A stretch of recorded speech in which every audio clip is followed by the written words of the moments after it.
In 2025, Fox 10 Investigates exposed statewide systemic issues, the long road to justice after the horrific murder of a young girl. What are we doing? Uber.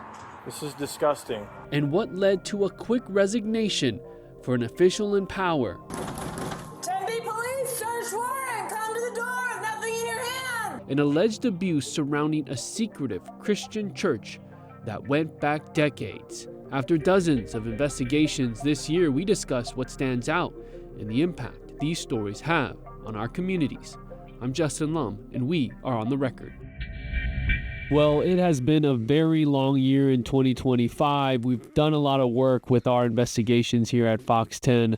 I'm Justin Lum, joined by Special Projects Executive Producer George Obi, and we've been doing a lot, as I just said. But what comes to mind first off, I thought we'd start with the most recent big project, and that was No Way to Die, the murder of Claudia Lucero.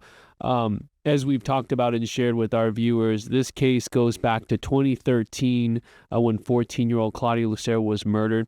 And we just kept coming up with more elements where we knew that we needed to go deeper, and it wasn't going to be, a traditional report, that this had become nearly 30 minutes long and probably could have been longer, and it just felt right to make a documentary out of it. It did. It's not often that we go this far back on a case. We've done a few of these, but I think this one in particular, because we are a year removed from the trial, about less than a year removed from the conviction and the sentence in this case.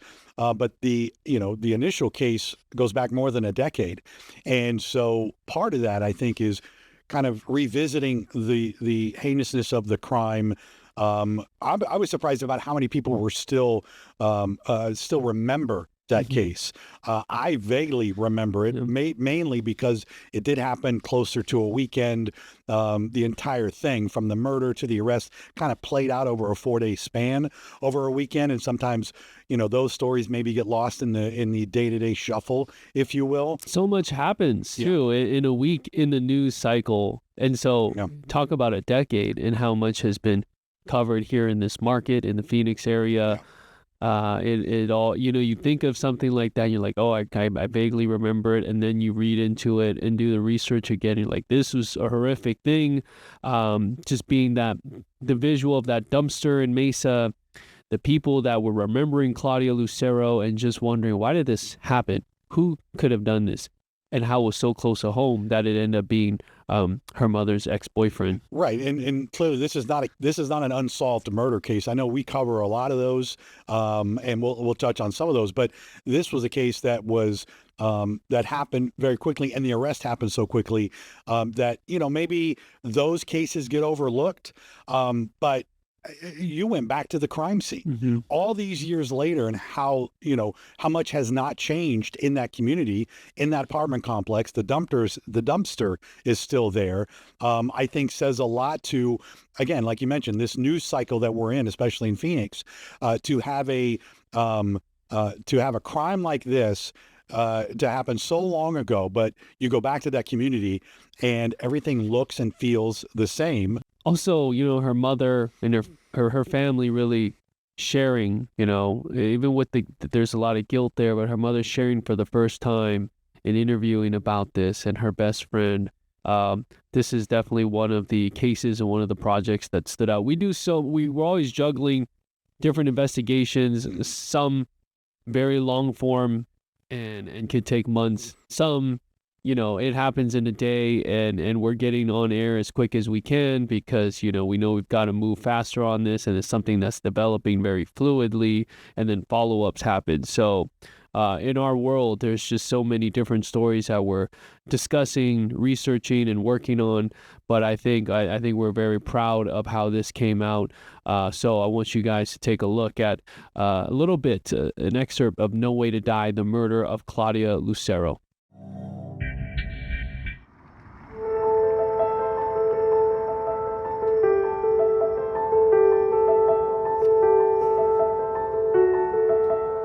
I don't talk to no one. Not my best friend at the time, or right now. I don't talk to her about it fully. I don't talk to my mom about it. I just keep it to myself because there's too many things in my head going on. And my name is Pamela. I was one of Claudia's best friends. I met her when we were in 4th grade. One thing remained the same during Claudia Lucero's short life.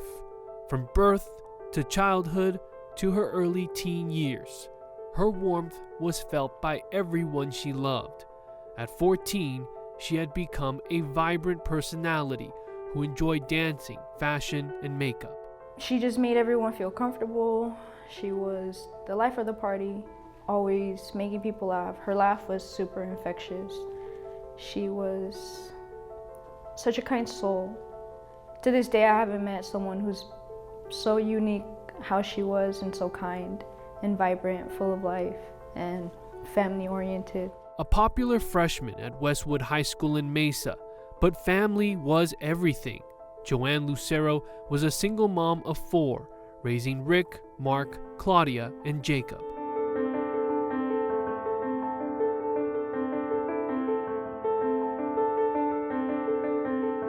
She was very caring, thoughtful, always had a smile on her face. Claudia was last seen by her family around 6:30 on the morning of December 5th, 2013, getting ready for school. But Claudia never showed up to school that day. She was supposed to meet up with a friend after school. The friend had called me after I got off of work and went to the office and stuff. The friend had called me and told me that she never showed up. Claudia was a student at Westwood High School in Mesa. Her fellow students very upset. I knew people who had classes with her and they were just shocked. The front door to the Lucero apartment was locked. There was no sign of a break-in, and Claudia's belongings were still there. I drove around looking for her, calling friends, family. So I decided to wait a little while to see, maybe she'll pop up at home. She didn't, so I called the cops, waited for them to come, and they had called and I had reported her as a runaway because I thought, a couple of things were missing. I thought she had ran away. When she called me and she told me that, I thought it was weird because whenever something would happen and Claudia didn't, she would come to me and she would be like, can I stay with you at your house? And that morning, I had told her, I love you, I'll see you later, because I always tell my kids, before bed or before I would go to work, I would always say, I love you. And that's what I told her. Police say Claudia Lucero had last been seen by her family at 6:30 a.m. Thursday. 911 emergency. Hi, we have an emergency. I think we found a dead body in the dumpster. Okay, what's the address? 860 East Brown Road. There was something on the news about finding a body. And then when I got to the apartment with the boys, the detective had told the boys that they had found her deceased. When her mom told me that she was no longer with us, and I just started just wailing at the top of my lungs, and I fell to the floor. And her brother tried to console me, but it was very, very hard. And the pain doesn't go away, and it never will, but she just didn't deserve that.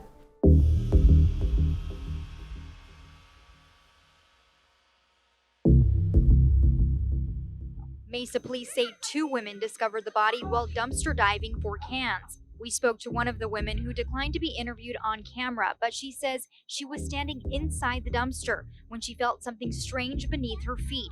I heard the noise and I get up to look and I see the lights and then I see the police and I see them taking out this big square thing and I thought it was a bomb. And I think those visuals are always going to stick out to me, not just the dumpster, and trying to imagine what that crime scene was like as it was happening that day on December 6, 2013. But going back with the death investigator, retired death investigator for the county's medical examiner's office, it all flooded back to him. The memories flooded back to him, and seeing the old footage and the old reporters reporting on what was breaking news at the time. You have the helicopter over the dumpster as well. This was just a terrible, terrible event, and everybody was just wondering at this time, what could have happened, what led to this. Well, you you'll hear from in the documentary, you'll hear from Farrell Swope, as you mentioned, the death investigator, and how this case has always stuck with him. And I think that's a testament to again, in an environment like Phoenix where you have so much going on. Look, Farrell has investigated multiple murders over the years, but to hear him describe this one in great detail, what he remembers specifically about it, it holds a lot of weight, as well it should. And then, you and I heard from people after watching this documentary, people who lived in the community, who lived in the neighborhood, who remember her, who remember the scene, specific details that we heard from people who were actually living in that apartment complex at the time. Those are things that stick with them. And, when you watch this documentary, you almost, even if you didn't live there, or maybe you didn't live here at the time, I think it takes you inside the events leading up to this. Obviously, we hear from Claudia's mother, but then later in the documentary, as you will see, we hear from the murderer himself in court and how that played out. And you read a lot into his mentality and what his defense was. So unlike some of the stuff that we cover, this really was full circle from start to finish. And that is something we don't have the luxury oftentimes of getting into because, again, we're covering unsolved cases or we're waiting for the court to kind of the court proceedings to play out. This really took more than a decade to get to that closure, to get to the end of the story, and then get back into it and find the players, the people involved that were impacted. But yeah, just so many people in that community were shaken, and something like that you never forget, and they still remember to this day. So it was good to do it justice. That's available on our Fox 10 Phoenix YouTube channel and our Fox Local app if you haven't seen that. Another special report that we did in that vein was 4 segments long, was Runaway Teens Missing in the System. We have been following just this sad pattern of kids in DCS custody that would go missing, or they had run away in times past, and they were sort of put in this category and lumped into this category of runaways, but would end up just in tragic situations. So we highlighted Zariah Dodd, Emily Pike, and Anaya Walker. And if you take us back to, as a producer, as you game plan, how do we do this right? A complicated issue. How do we get it into focus for someone who doesn't know anything about what's going on in Arizona? I think you start with, first of all, DCS as an agency. It's only about a decade old. For those that don't remember, this agency didn't exist 10 years ago and was kind of taken out of the Department of Economic Security, and it was given its own agency. Unlike other states where you have CPS, those agencies have been around for a while. But DCS, a similar agency, different acronym, but similar agency. We learned that several years ago, the state determined that DCS had a problem, not just with runaways, but that a majority of these runaways were winding up in the sex trafficking trade. Some roundabout way they were being trafficked. And I think that set off alarm bells for, as well it should, to state officials. And then for whatever reason this year, we started to kind of piece together, there were cases related to DCS, again, runaways, that were ending up dead. And there wasn't really a one single common denominator other than the runaway part. And of course DCS. But when you look at some of these cases, you wonder, could these girls, could their deaths have been prevented, right? And what were the red flags? And then you hear from people who, the family members or, caregivers, you hear from them and they describe a almost systematic failure with these girls, their cases in DCS. So there's the systemic issues, similar stories, but then also they're unique in their own way of maybe where they were staying. We talk about Zariah Dodd. She was 16 and pregnant. She had gone from group home to group home. She had been in kinship care as well. She just had bounced around since really she was a little girl. And then she ends up shot and killed. That was the first story that we led with in our report, just because of the timeliness. Now her accused killers are in jail awaiting their trial. And so we dive into that case. And Anaya Walker goes back into the pandemic time, 2020, 2021 area, had been in group homes and in a lockdown facility, had behavioral issues, and was believed to be trafficked. So that there's a unique element there, but they all just seem to be neglected or forgotten. And that leads us to Emily Pike, who, another unique element here, she's from San Carlos Apache tribe in their social services custody, but then placed in a DCS licensed group home. And the big issue is that disconnect between tribal communities, tribal offices and officials, and the state, the Department of Child Safety. So we want to show you, this is our second segment in Runaway Teens Missing in the System, where we focus on Emily Pike.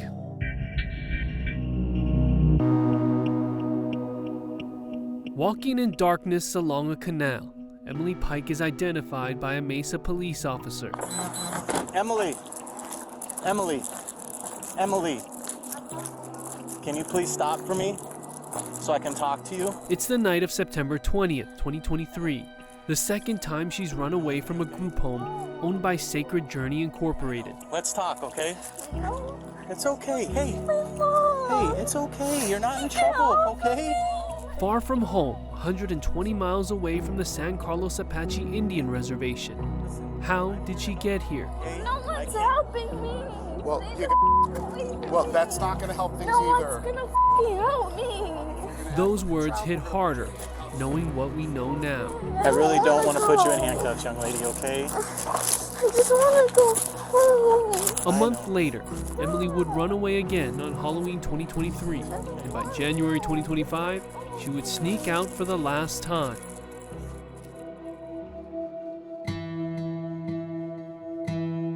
Emily's aunt, Carolyn Bender, remembers finding out when her niece wasn't living on tribal land anymore. It's very upsetting. It makes me angry. We didn't know about it until I started calling, asking everyone, my mom, my dad, my brothers, my sister, hey, did you guys know that Emily was in the group home? Emily was in custody of her tribe and ultimately placed in a Mesa group home licensed by the Department of Child Safety. She reported being sexually assaulted on the San Carlos Apache Reservation. In May 2025, the tribe's chief, Elliot Sneezy, answered to Arizona lawmakers about the strain his officers face covering 1.8 million acres of land where 17,000 tribal members live.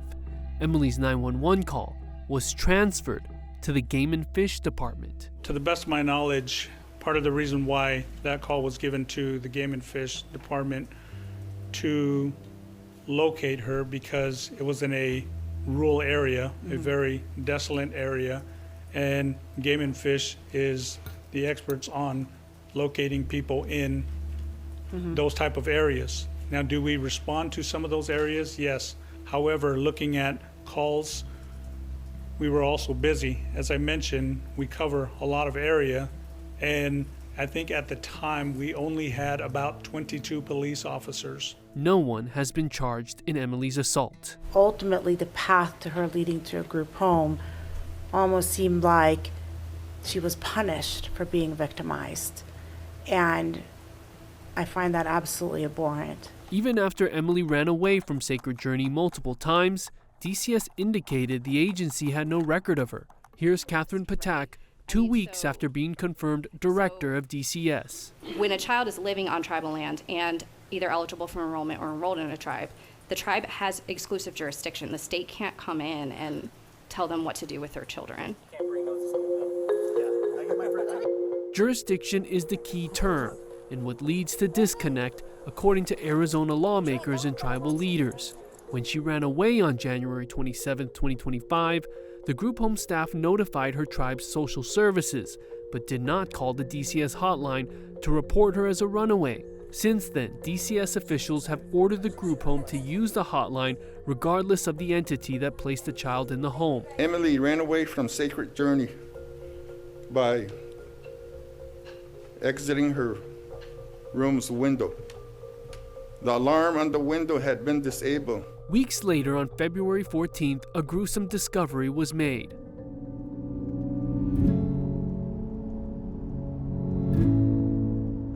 So we're just outside of Globe, headed to the spot where Emily's remains were discovered. We know this is a very wooded and remote area, and we're going to talk to Emily's uncle. This is a tough place to come because my brother's baby was dumped here like she was a piece of trash, like she didn't matter.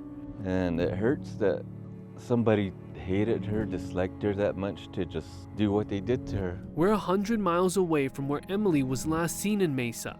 Over several months, 2 memorials have grown here, off the US 60 near milepost 277 outside of Globe. The body found in the woods northeast of Globe is that of a missing Native American girl. On Valentine's Day, authorities found Emily's remains dismembered in trash bags. Mesa police confirming the girl is 14-year-old Emily Pike. You take her life, but why? Why go as far as taking her body apart? Why do this to her? Emily's cause of death was homicidal violence with blunt head trauma. The Gila County Sheriff's Office is leading the multi-agency investigation into Emily's murder, and no suspects have been identified. Could her murder have been prevented? Yes, I feel that her murder could have been prevented, and it all starts down to her assault. Emily's tragedy sparked Emily's Law, creating Arizona's turquoise alert for missing endangered people and tribal members under 65, activated when someone goes missing under unexplained or suspicious circumstances. Another criteria requires law enforcement to determine the person is not a runaway as the sole reason they went missing. Why does that get a negative connotation? When they say runaway, the response isn't heightened like the way missing is. Missing, they go all out in searching for this individual. If it's runaway, okay, let's do a police report and maybe we'll go do an attempt to locate. What Emily's last hours alive were like remain a mystery, much like the identity of her killer. The reward for information leading to an arrest and conviction is $200,000. Have you lost any hope in the investigation? There are times we do lose hope. That's when people like you come through. We need people to understand that her killers haven't been found. And as you saw, Emily's Law came out of this. The turquoise alert came out of this. And there's discussions about how that is working and whether or not the turquoise alert should be used, how quickly it should be used. This is still uncharted territory for law enforcement. Very much so. Since the alert went into effect, we've only had maybe 2. There's going to be a lot of debate. There already is a lot of debate about how it's being used. Is it not being used enough? We've had, a couple of cases recently, unfortunately, regarding young girls on the reservations who have been found dead, and there were no alerts issued for that. You can look at arguments on both sides. Why isn't the alert being issued regularly when you know you have runaways from the reservation? But then again, you have people who are like, look, if we continue to do that, it dilutes the importance and maybe the this perception of what the alert was intended for. So look, arguments on both sides of the aisle for that. But you have a case like Emily Pike, and for them to create something, right, to create an alert system based on her case and trying to avoid similar cases down the road, you could argue that some action is being taken. Mm-hmm. But as we know, there is a big problem with murder and, still missing Indigenous women on the tribe. Right. And so there is a state task force. In fact, the day that we're taping this, there is supposed to be a new report released from the state agency, the 15-member panel that looks at the problem on the reservations regarding missing and murdered Indigenous women. Mm-hmm. So this is going to continue to be a problem, whether it's young girls or adult women. Whether this alert system helps kind of bridge that gap with young runaways, maybe, but it takes a coordinated effort, and that's something we'll continue to follow as we move along. And we should remind people, Emily Pike's murderer is still out there. Right. Yeah. And so we are hoping there's a conclusion soon. Maybe that will provide us and the community on the reservation some answers. But again, just another unsolved case, unlike, Zorad Dodd's case, which for the most part has suspects in custody, as you mentioned, in jail, waiting for their court date. But Anaya Walker's case is still unsolved as well. Yeah, that hit and run case in the Buckeye area.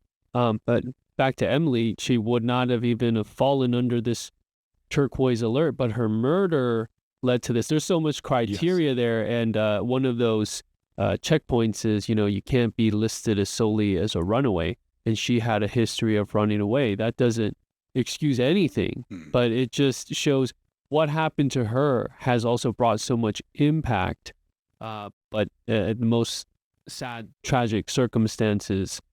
So this is just one of those cases that not just tribal communities think about, but our whole, society here in Arizona. A lot of people know about this case, her being 14 years old and found in the condition she was found in such a remote area, an hour away from where she ran away from her Mesa group home. So, and we'll continue to follow that as well. Transitioning to a very different topic, but just people in power that are chosen, nominated, and put in these places of power, specifically a judge in Yavapai County that was caught exposing herself, is caught on body-worn camera footage by Prescott police, and we'll show you that in a little bit.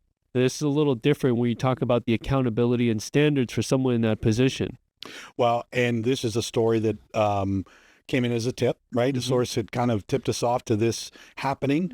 Had all the video. Right, body camera video.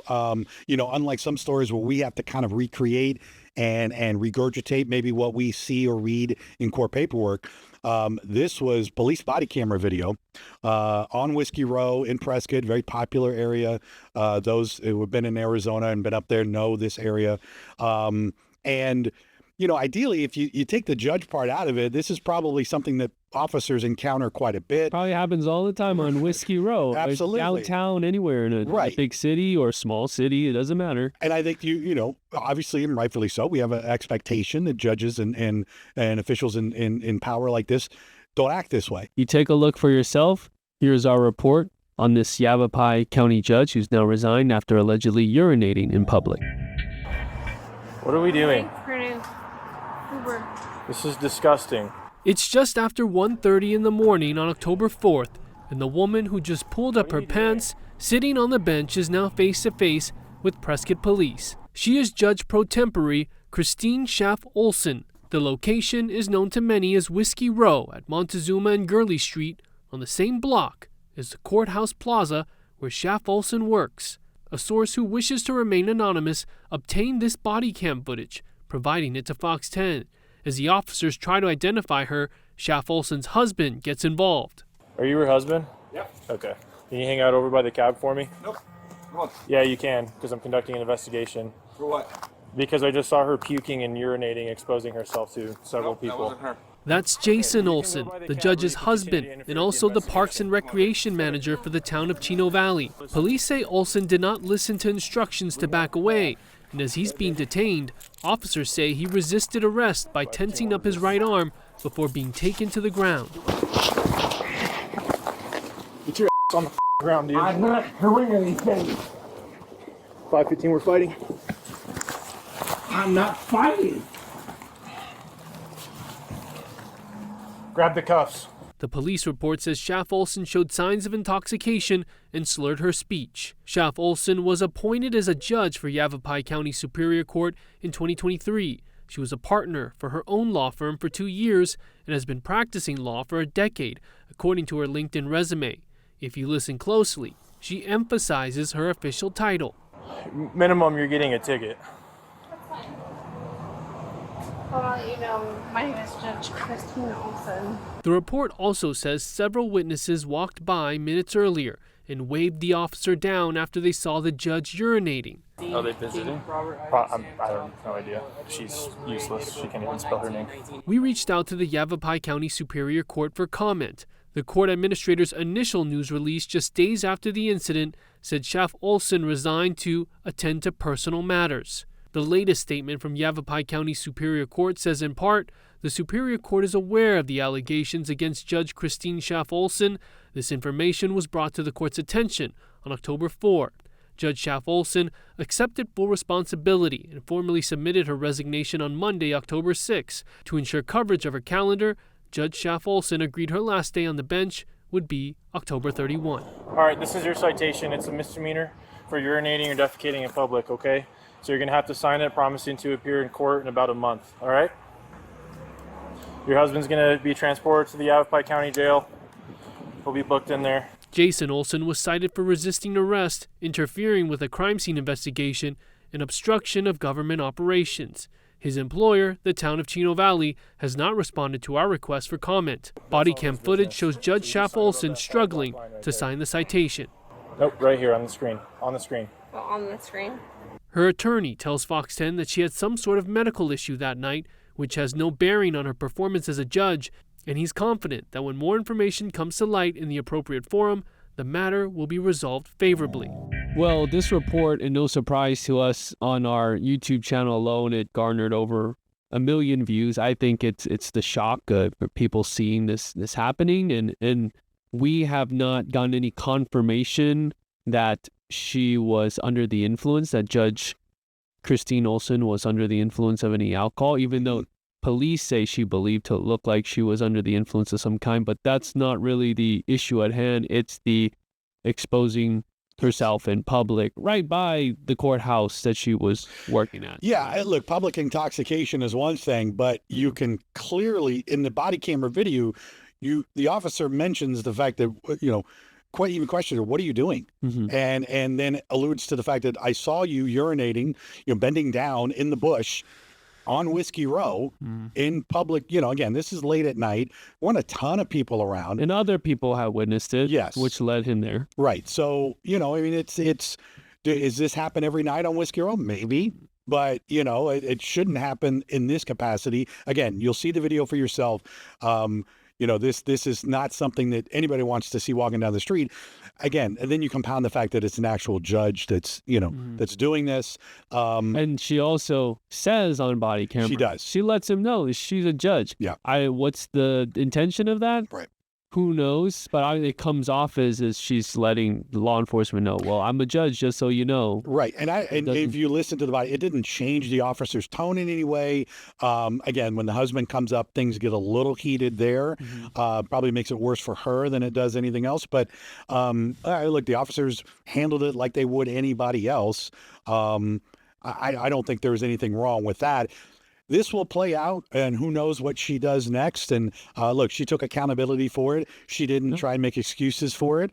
But it's unfortunate. Yeah. Her lawyer says that it was a medical issue that happened. Yeah. So that's what she's standing by. And her attorney also said that this had no effect on her performance as a judge.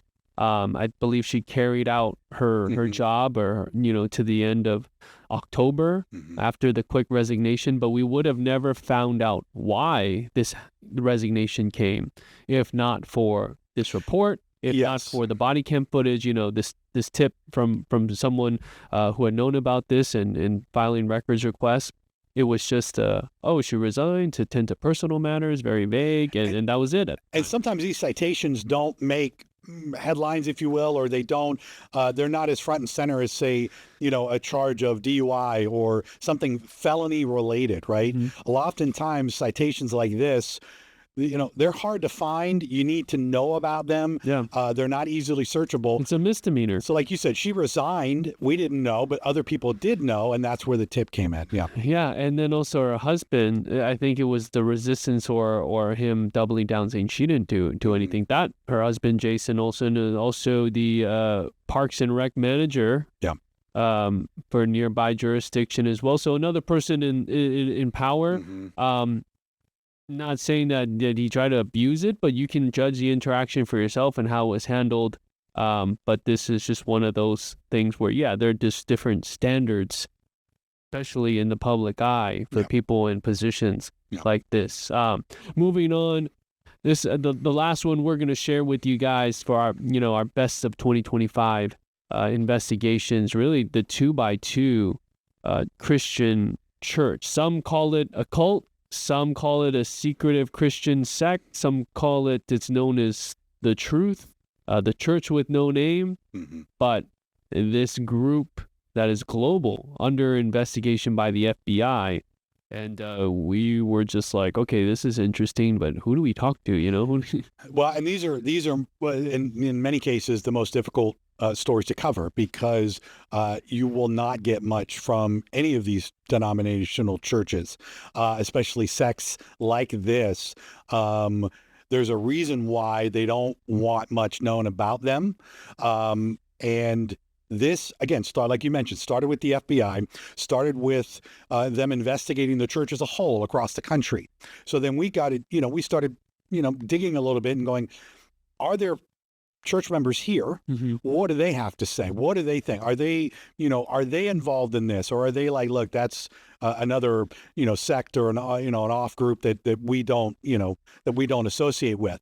But then as we started to dig, we realized that one of the people that was being looked at resided here, in the Phoenix metro area. And then we learned that it was much more egregious than, say, allegations. Yeah, these are widespread sex abuse allegations. Yes. Well, and then the evidence, right? I mean, the FBI had evidence on one of the elders that we profiled in the piece, pretty disturbing. And then the body camera video of his arrest, which I think, look, people can read body language and they can read kind of reactions to, the agent showing up at your door and accusing you of some really disturbing stuff.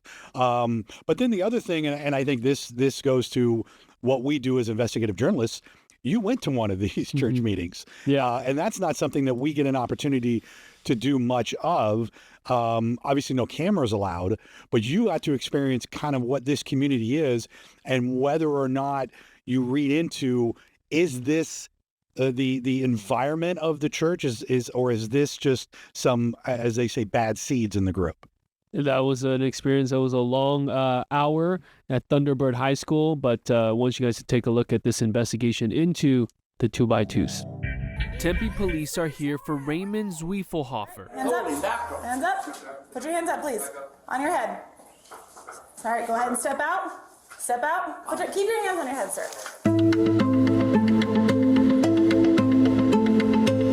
The fall of Zwiefelhofer begins with his arrest, his rise in 2009, when he became CEO of World Software Corporation, known as Worldox, a software tech company specializing in managing legal documents. I think it was just interesting from the beginning that he was so high up in this company. Catherine Fu is a prosecutor within the Sex Crimes Bureau for the Maricopa County Attorney's Office, working the case against Zwiefelhofer. He was charged with 10 counts of sexual exploitation of a minor after a tip from the National Center of Missing and Exploited Children alerted police to CSAM, child sex abuse material uploaded by a suspect with IP addresses at Worldox and Zwiefelhofer's home. A search warrant served 3 months before his arrest led to the seizure of multiple electronic devices, including a micro SD card which contained CSAM. In total, all 87 files depicted children under the age of 15 engaged in either exploitive exhibition or sexual conduct. By November 8, 2024, Zwiefelhofer was sentenced to 120 years in prison after a jury found him guilty of all 10 charges. Other than say I'm not guilty again, I like to make that clear. I would love to know how the jury found that I knowingly did this.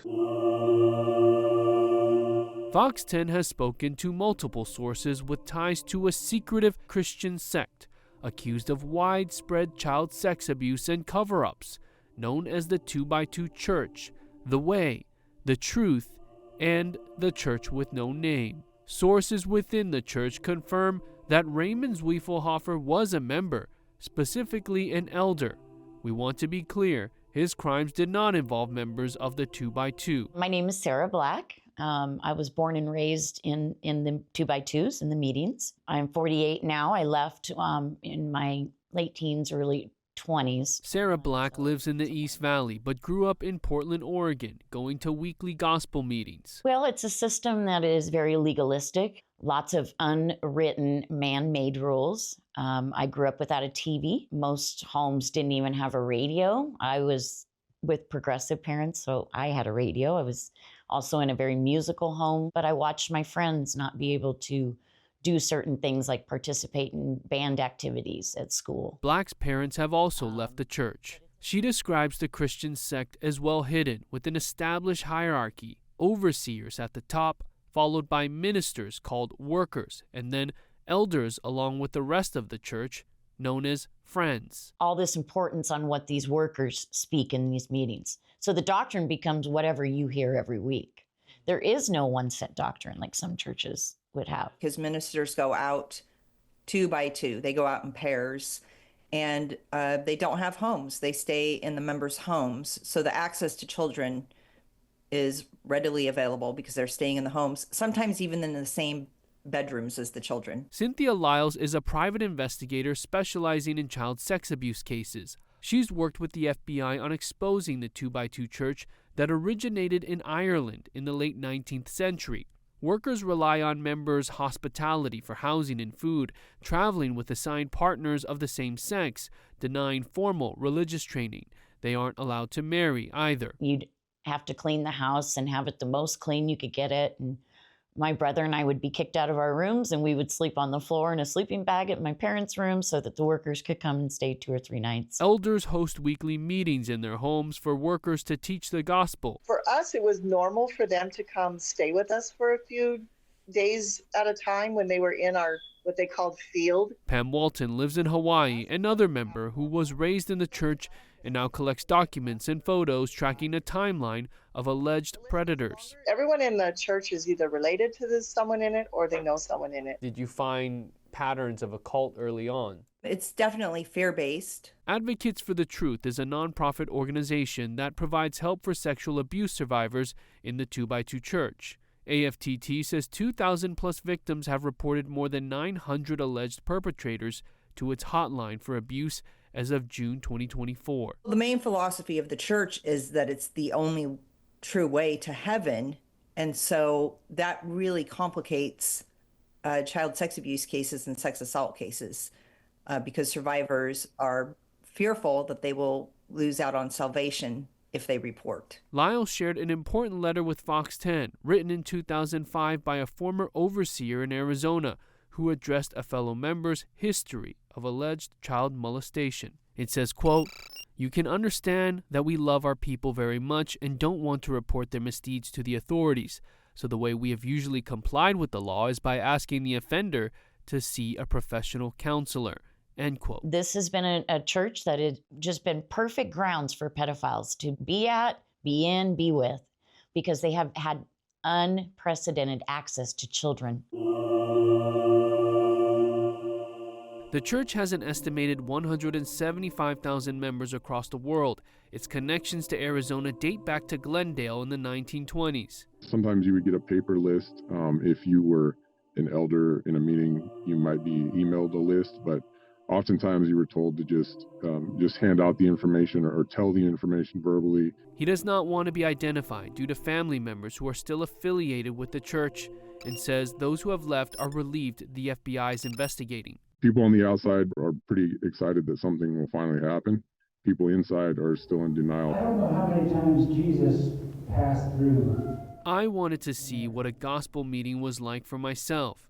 A worker told me the gatherings were public and I was welcome to attend one held at Thunderbird High School in Phoenix. We watched around 100 to 200 people walk in, many families carrying their Bibles and books of hymns. For an hour, they sang and prayed together, all seated in a cafeteria. So I spoke to a worker that has been in this church for 30 years or so. He says, like many other members, he was shocked at the FBI's investigation. He says he was even hurt by these serious allegations that came out, and the church really had to look within itself and figure out how they prevent any abuse from happening within this very, very large religious group. I reached out to the Glendale Union High School District to see if officials were aware of the religious meetings held at Thunderbird High.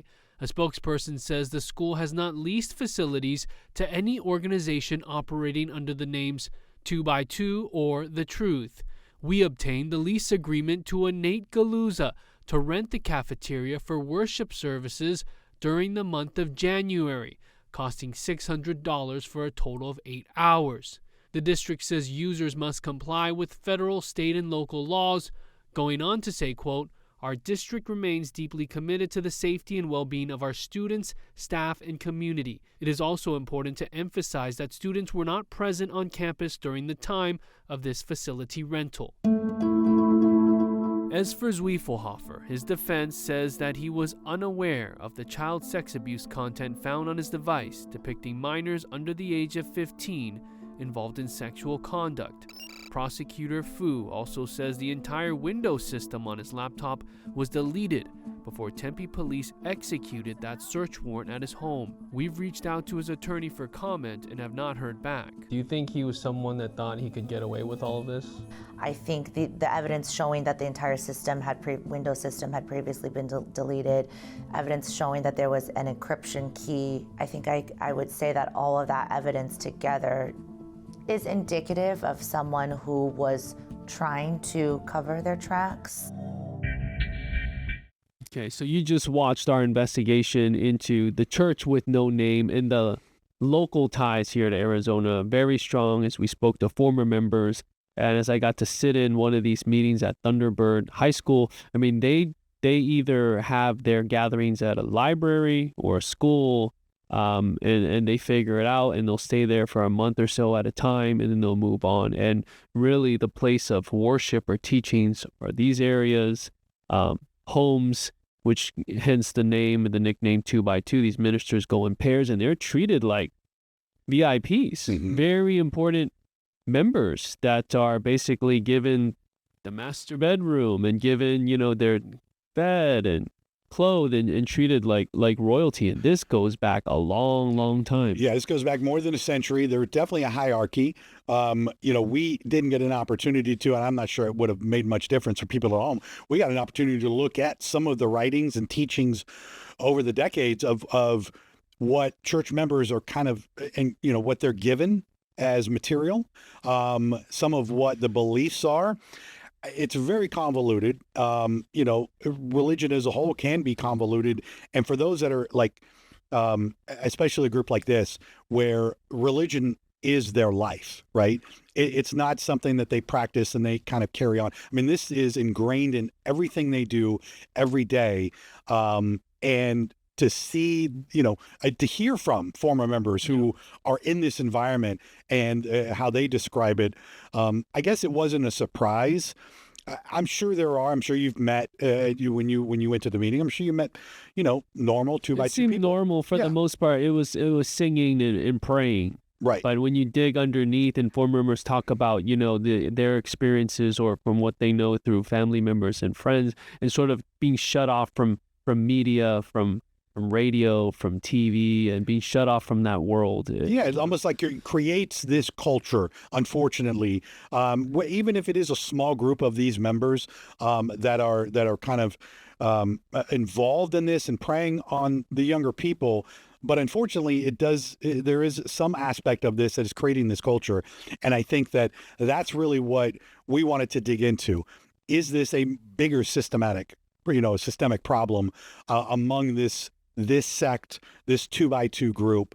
And again, there are multiple cases across the country. So this is not specific to Phoenix, but because we had so many people involved in this, and we had so many members reach out to us and say, yes, this is going on, it felt worthy of kind of highlighting not just this elder, but the church as a whole, and say, look, are they trying to separate themselves from this or not? But I think a lot of people hadn't heard of this before. I know that I hadn't heard of the 2x2.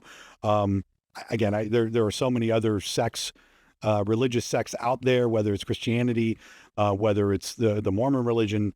But this was eye-opening because, like you said, these are being done at homes in neighborhoods where you probably wouldn't expect there to be a church. It's a very quiet, tight-knit community. And as Zwiefelhofer, that member, that elder, he denied all wrongdoing despite being convicted. He was sentenced to 120 years for having the child sex abuse material. Now, from what we know, from what we've learned through the investigation, it didn't involve anyone in the church as far as the CSAM, but this is very serious stuff. He was an important person. He was a CEO of this software company.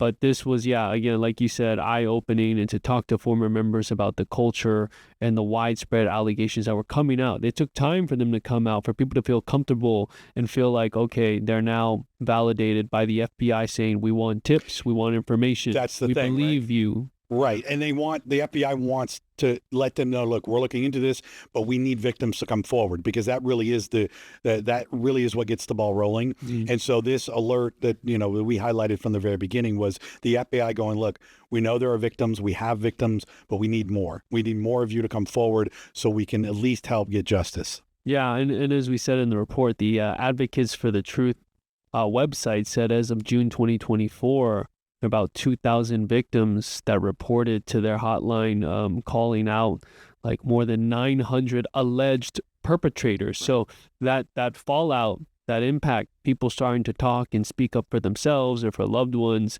and the number is probably much greater now. Who knows? But yeah, that was a big story to dig into and expose to our viewers. And so for everyone watching On the Record, I mean, we'll continue to keep doing what we're doing, but this is our first time highlighting what we've done in 2025. There's a lot to pick from, so it is not easy, but I think these definitely stand out, and they're all different in nature too. So yeah, they are. And again, a lot of what we've talked about tonight will be things that we'll be following next year, right? The legislature gets back up and running in January. So DCS, that's a big topic. Right, and we've already seen hearings from Senator Warner and others trying to get to the bottom of this runaway, epidemic, if you will, within DCS custody. I'm sure the turquoise alert will get talked about even more. Yeah. Yep. And then of course some of these unsolved cases. Again, Emily Pike's murder. Who knows about Anaya Walker's case? But I think right now all eyes are hopefully on Emily Pike's murder and trying to get her family justice. The trial for Zariah Dawes' accused killers as well. That's something we'll keep an eye on, as far as if the death penalty will be sought as well for either of the two men, Jarrell Davis or Jacree James Gillette. We'll be following that. And, with here and then, we'll probably get more tips on what's going on with local 2x2 memberships and groups like that, or something related to that type of topic with religion, because Arizona is a very interesting state for this realm. But for all of you watching, appreciate you. Like, subscribe, hit the bell for notifications, and we will see you next time on The Record.